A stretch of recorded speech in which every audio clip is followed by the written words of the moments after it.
I started this episode over a year ago when my daughter was just about a few months old.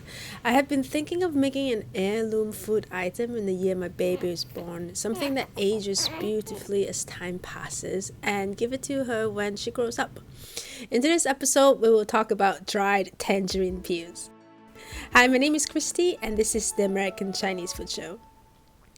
I was working on a series to create dishes from the list of items in the Chinese store requested by the 250 Chinese railroad workers in 1870 Texas as part of the negotiation to work on the Houston, Texas Central Railroad. I saw dry tangerine peel on the list and something just clicked. I have a jar at home and that is about 15 years old, but it will be gone by the time my daughter grows up. What if I make a jar just for her?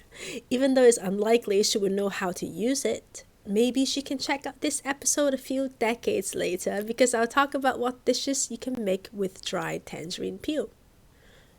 What is dried tangerine peel? It's pretty straightforward. The skin of tangerines dried. The best kind is considered to be from the Xinhui district in Jiangmen City, Guangdong province in China.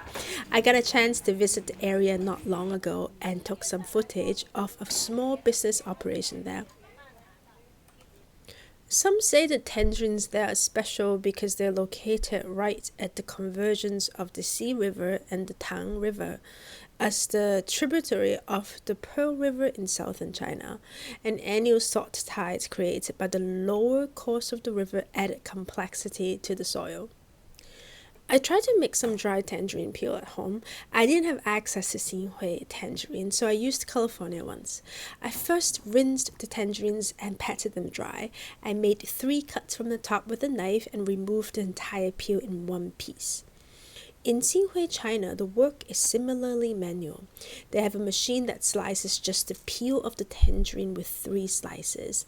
They have a small team to then remove the fruit and lay the peel flat on a bunch of mashes to dry under the sun.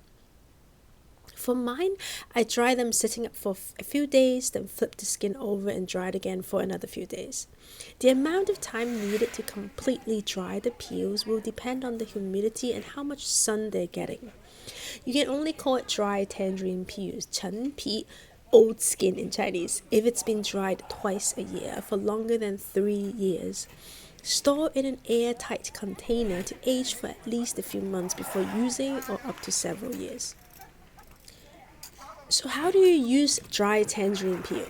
They are slightly bitter and sweet with a distinct aroma and can be added to sweet or savory Chinese dishes.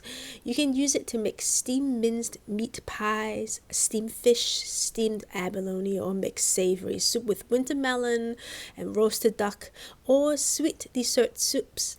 It's also added to herbal teas like with dried monk fruit. In the Texas Chinese store list from 1870, 2 items jumped out to me that would pair perfectly with dried tangerine peels.